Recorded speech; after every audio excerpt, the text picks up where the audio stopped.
All right, welcome to this webinar about integrating biodiversity into business strategy from risk to resilience. I'm looking forward to this session with you that hopefully will offer some interesting insights and leaves you with new food for thought. So my name is Karin Ekberg and I'm the CEO and founder of Leadership and Sustainability. We are actually celebrating 10 years this year, so it's a very special year this year for us. And we at Leadership and Sustainability, we're a global team of over 80 experts. We offer a broad spectrum of sustainability services ranging from strategic consulting and supply chain management support, as well as audits. And most of our clients are part of the apparel and footwear, the hard goods or wider consumer goods industry. And before we start with the actual webinar content, let me briefly say a few words about our webinar platform, the Zoom platform. So you will all be muted during the webinar just in order to ensure the best audio quality. And please feel free to send us any questions during the presentation via the question function. On the right-hand side on this slide, you can see a screenshot of the webinar window, and you can see the Q&A icon to open the Q&A function and send away your question. You will all receive a recording of the webinar and the entire presentation deck a few days after this webinar. And the agenda for today, we will be speaking about why biodiversity matters for the business strategy. We will also cover the topic from risk management to resilience and value. And to not just talk theoretically, we will move forward also to the part making biodiversity actionable. And then we will close this session with a question and discussion part. So please feel free to send your questions in the Q&A function already throughout the webinar, and I will be taking up the questions towards the end of the webinar. And I also wanted to check with you if we can make a small poll. So you can see the the question here: has your business already worked on a strategy for biodiversity? And the question response number: A, yes, we have a specific biodiversity strategy; B, partially; and C, not yet. And I will go ahead and start the poll. So you should now see on your screen the poll. I hope you can do that. Yeah, the responses are already coming in. Wonderful, great. Great. Yes. People are still responding, so let's give it a few more seconds. You are fast responders. So a few more seconds, and then I will close the poll, and then you will be able also to see the results.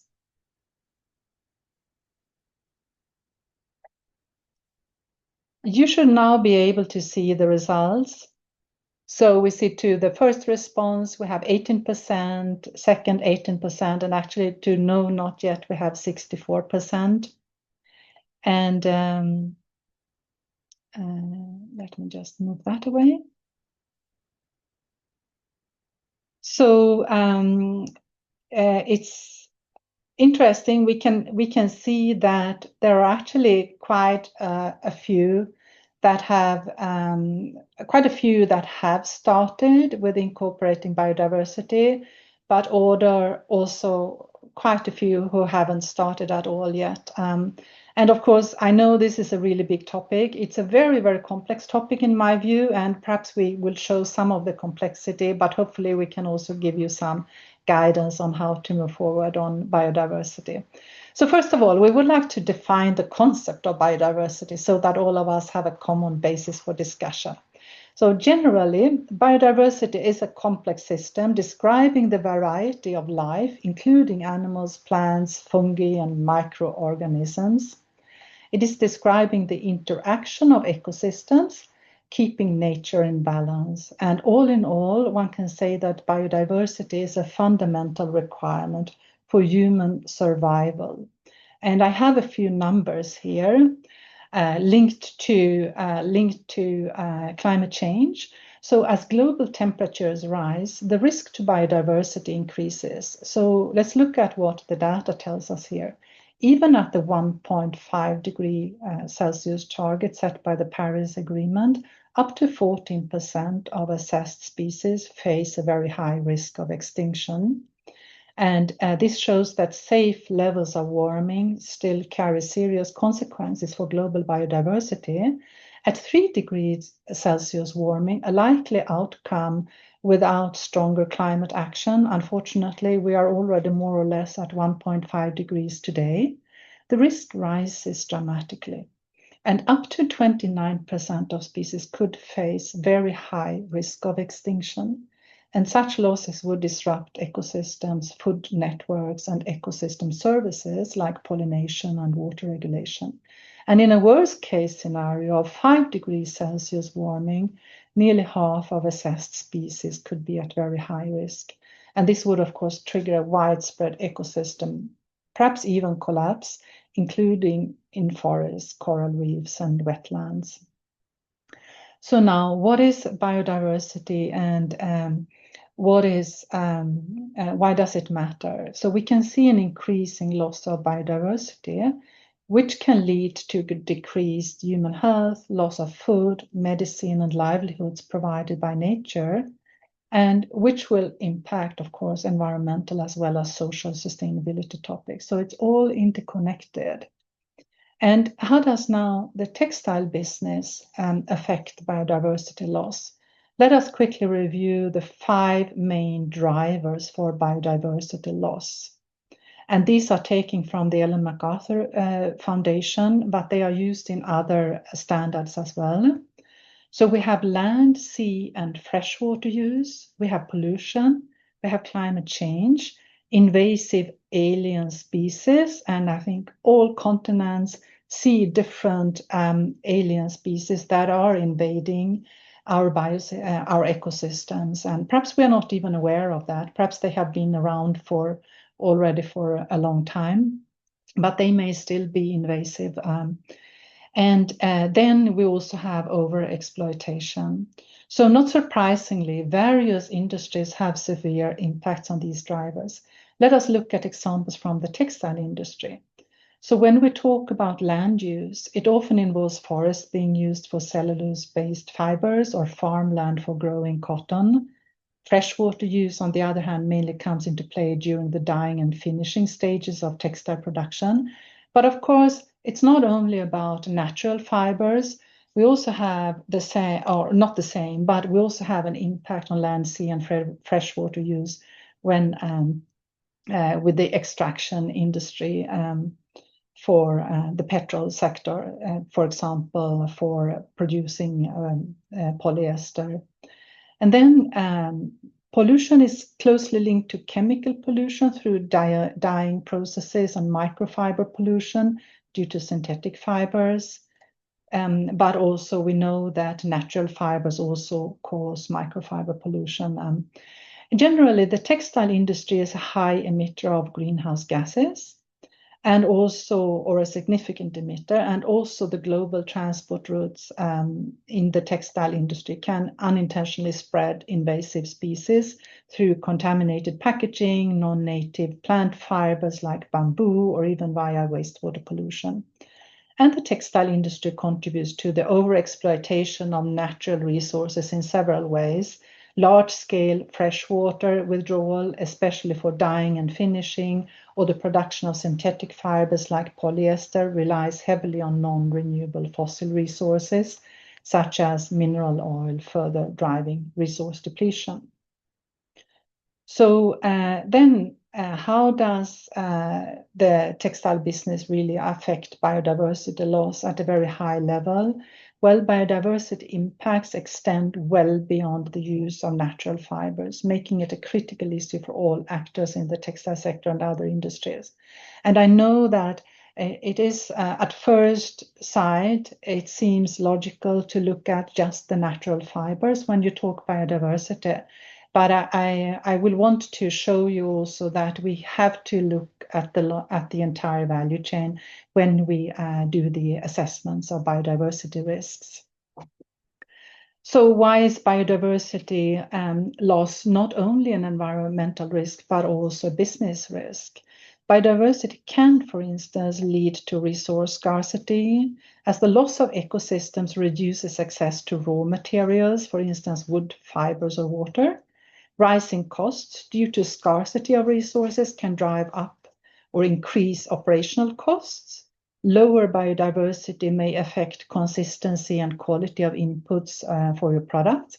And biodiversity loss can destabilize agricultural and therefore negatively affect nature-based inputs and disrupt your supply chains. Consumers and investors increasingly expect nature-positive business practices. And there is also upcoming regulatory pressures as new rules with the European Union CSRD, the Corporate Sustainability Reporting Directive, or the TNFD, the Task Force on Nature-Related Financial Disclosures, and the deforestation laws require disclosure and action on nature-related risks. Moving to biodiversity-friendly models may involve changes in sourcing partners or business models, and biodiversity loss makes your business more vulnerable to climate shocks, diseases, or extreme weather. So this eventually leads us to the fact that biodiversity should be incorporated into your business strategy, as healthy ecosystems are critical to operational stability. And biodiversity has an direct and indirect influence on all your products.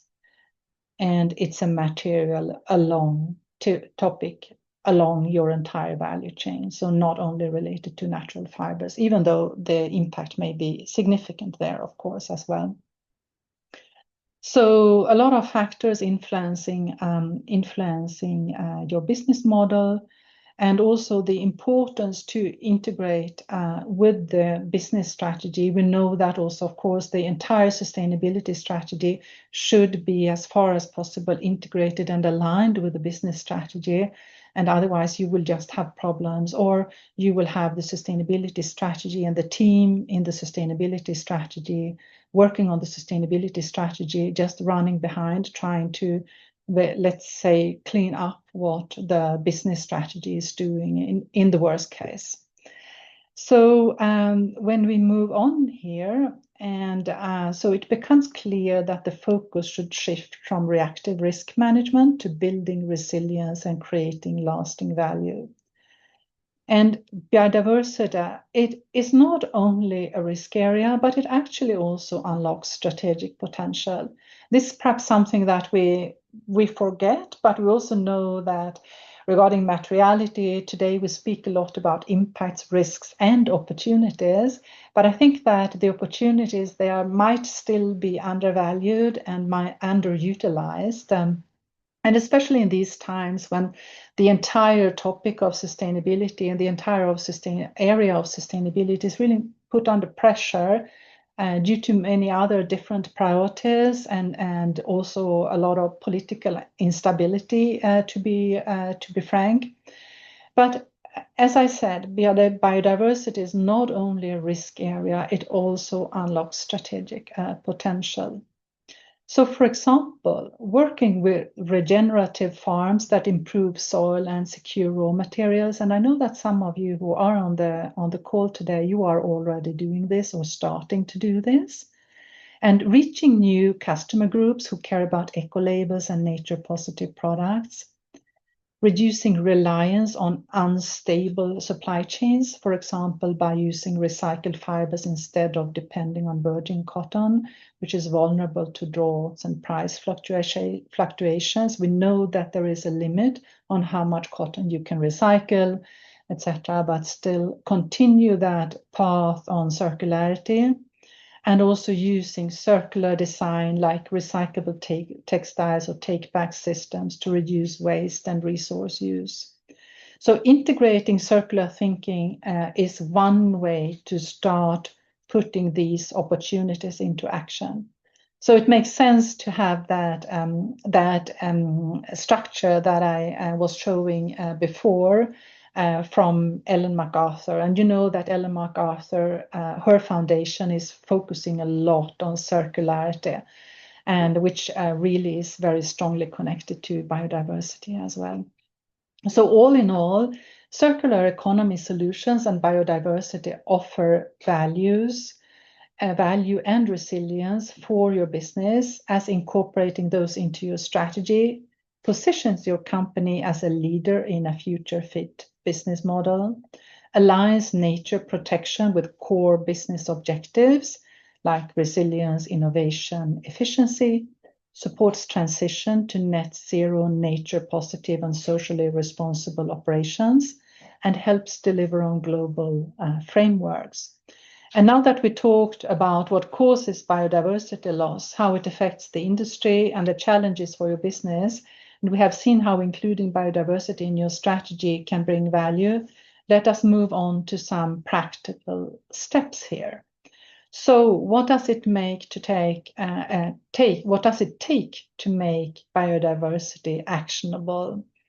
So let's have a look at the steps. And we have for those of you, and some of you have already worked with us, we usually divide our different projects in different phases and then in different steps, etc. And here in this case, we have defined at a very high level 5 steps for integrating and communicating about biodiversity.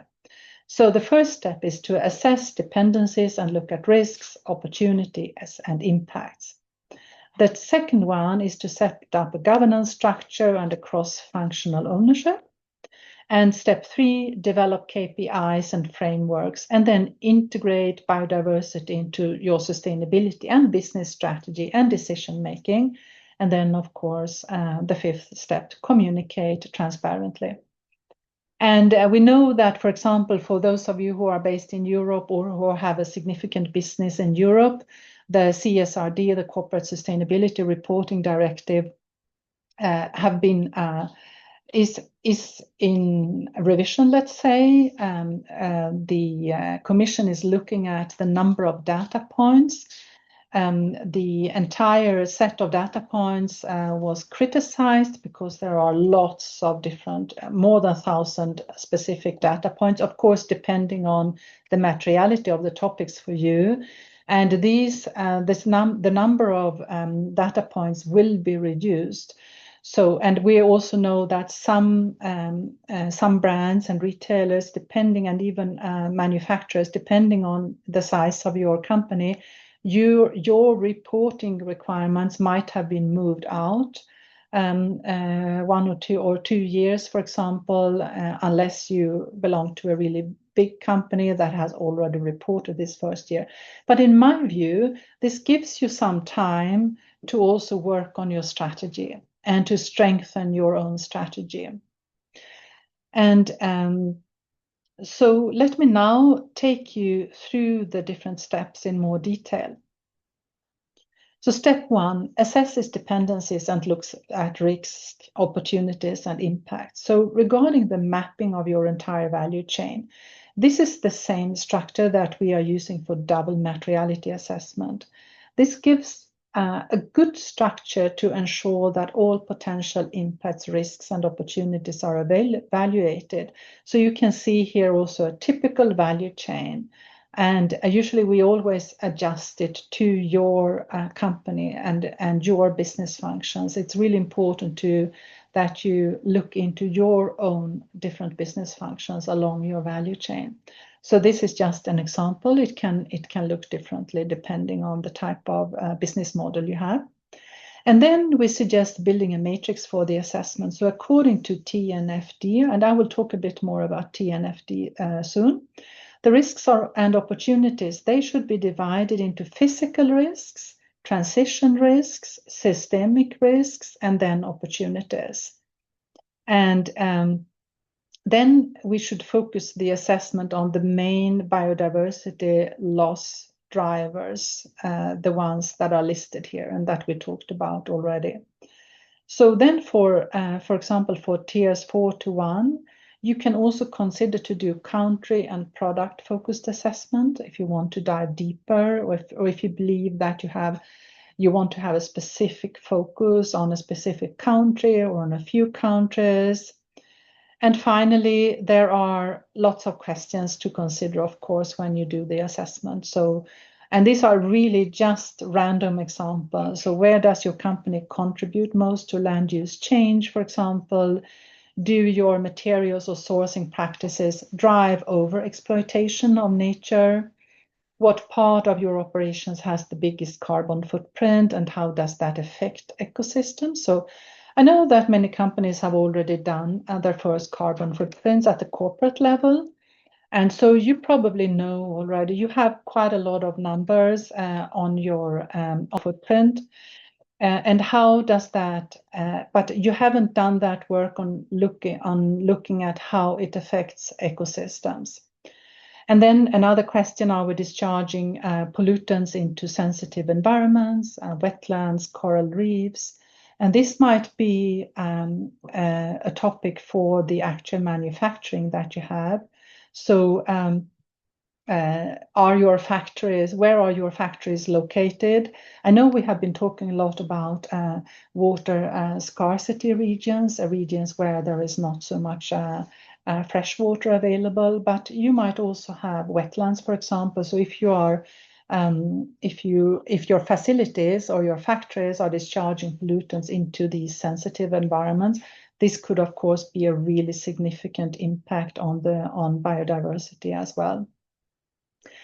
Do we rely on monocultures, and how can we strengthen also traceability along our value chain? And many of you are anyway working on the topic of traceability.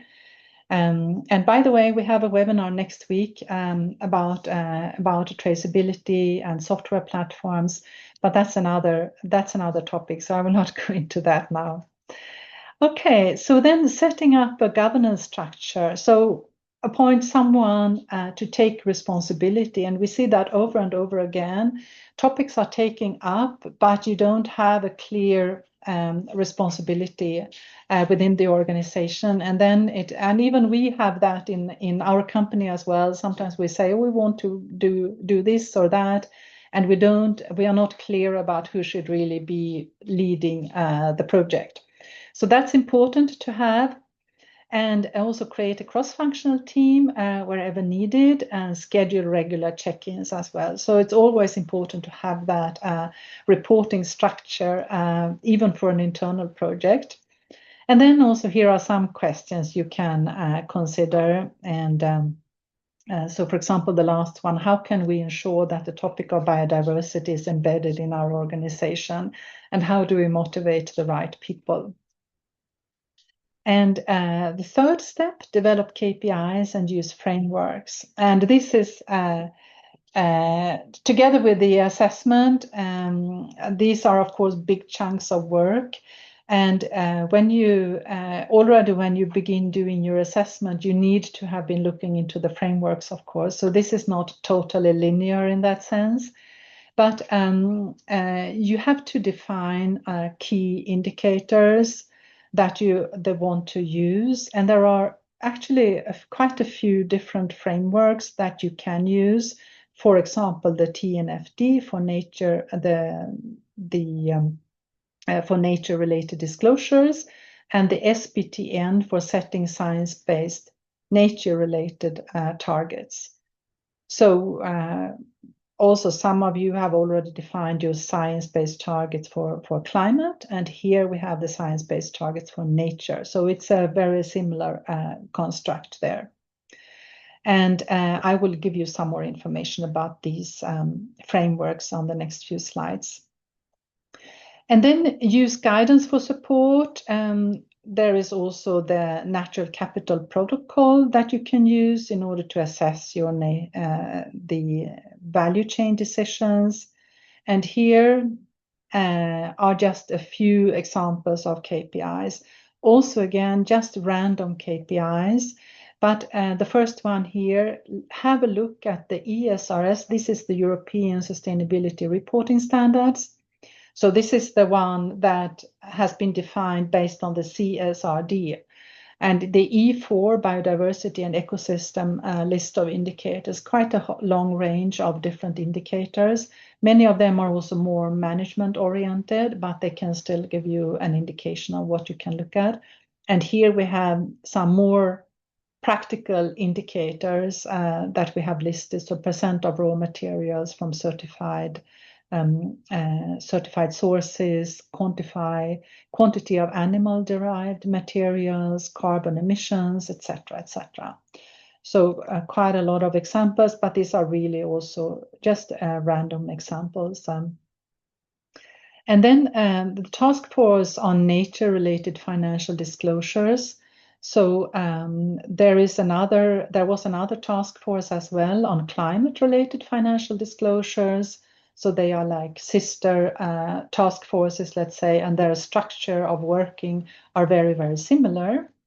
So it's a voluntary framework, and it provides a structured framework for evaluating how nature impacts your business and how your business impacts nature, so vice versa. And it also encourages business to integrate nature-related risks and opportunities into decision-making and financial disclosures, because ultimately both of those task forces were working on understanding how to report in financial numbers about nature and climate, respectively. The metrics to assess are in the core 5 main drivers that we were looking at previously. And also there is an approach alignment of ESRS and TNFD, but the TNFD is actually more specific and more detailed in terms of the impacts and risks and how you need to look at them. And then it also focuses on the so-called LEAP approach: locate, identify key areas of interaction with nature, evaluate, assess dependencies and impacts, assess, analyze risks and opportunities, and prepare, develop responses and disclosures. And the other standard that I wanted to talk about as well, it's the science-based targets for nature. It provides a step-by-step approach to prioritize environmental issues and to set targets and implement action plans across the 5 key areas, and aligns corporate targets with global goals, defines targets across key environmental areas, land, water, and biodiversity. And it also includes action plans with clear timelines for reducing biodiversity impacts. It has also a section about monitoring systems for progress tracking, and it has 5 steps like assess, prioritize, set targets, act, and track. Yeah. And when we now move on to the step number 4, integrate biodiversity into strategy and decision making.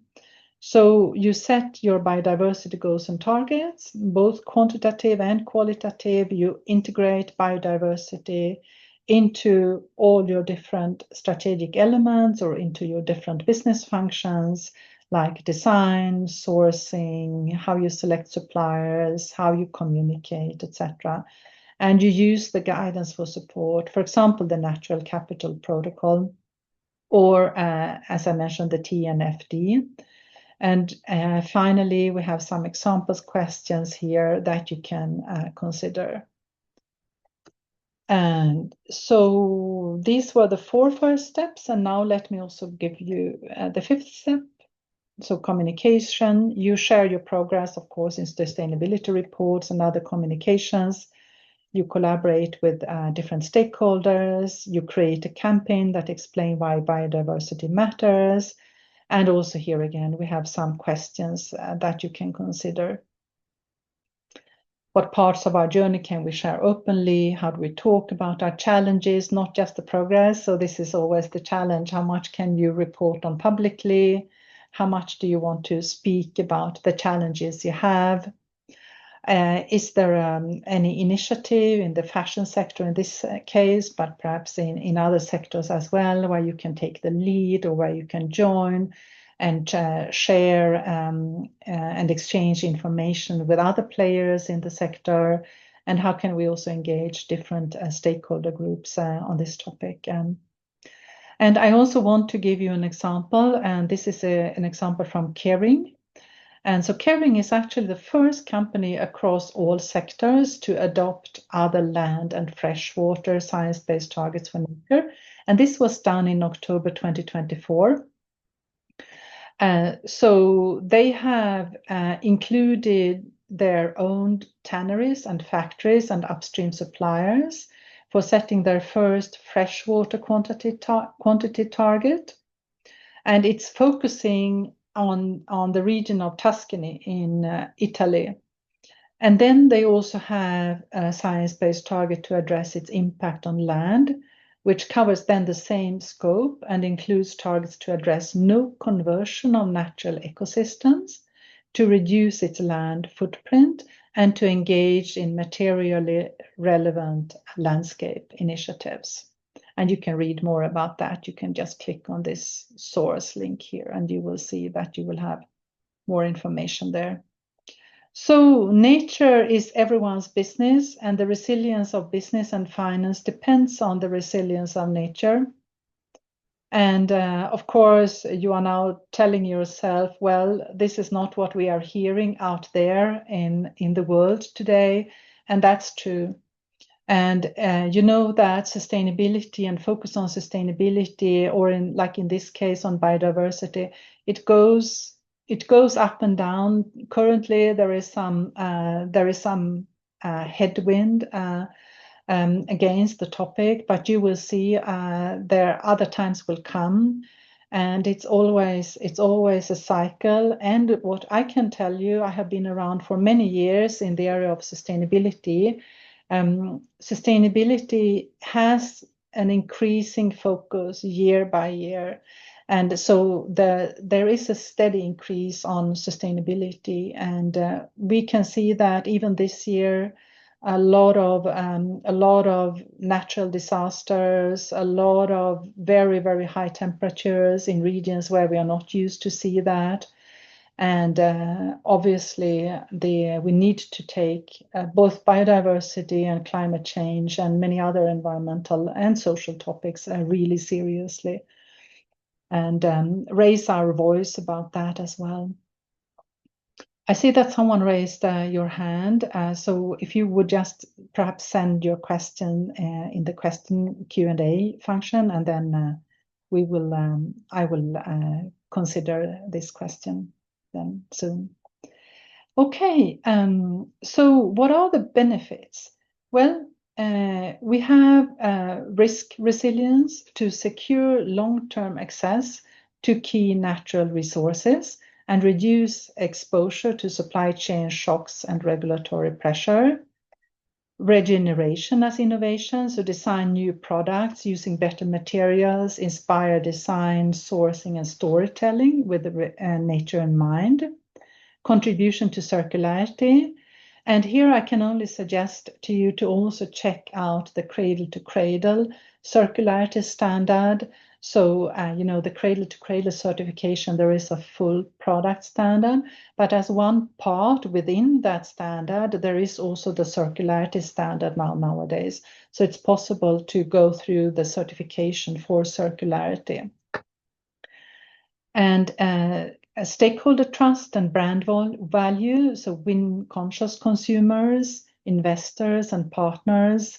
Position your brand as a leader in the shift to a nature-positive economy. And future-proof growth, aligned with the emerging standards like the TNFD, SBTN, etc. Access green finance and biodiversity-linked incentives and markets. So these are lots of benefits and opportunities that are there for those who focus and invest into the biodiversity topic. And here now I have one slide with a lot of resources for you. Some of them I have already mentioned, but there are several others. So there is, for example, the Global Biodiversity Framework, the Kunming-Montreal Global Biodiversity Framework. Textile Exchange has done a really nice work with the biodiversity landscape analysis. There is the European Union Biodiversity Strategy 2030, the complete list of data points from ESRS if you're interested in accessing that Excel table. There is also, we mentioned Kering, the example of Kering and their target. There are validation services provided by the SBTN. And we also have here the cradle-to-cradle circularity standard and the full standard. This is about our services. So these are our strategy services. So I mentioned at the beginning, we work on the strategy level with brands, retailers, but also actually with quite a few manufacturing groups on strategy projects and in all different areas of sustainability. But we also work on supply chain services. And here you can see now the strategy services that we're working on. And my colleague Janne, who is unfortunately not available today for the webinar, but she's actually the one who has prepared this presentation. So big thank you to Janne, even if you are not here right now, and you see our contact details here. So please feel free to contact us at any time. And we might reach out to you as well, you who have been joining this webinar. And as I said, we will be sending out the presentation and the recording within a few days after the webinar. Thank you so much for being here, and have a good rest of your day, and hope to see you soon.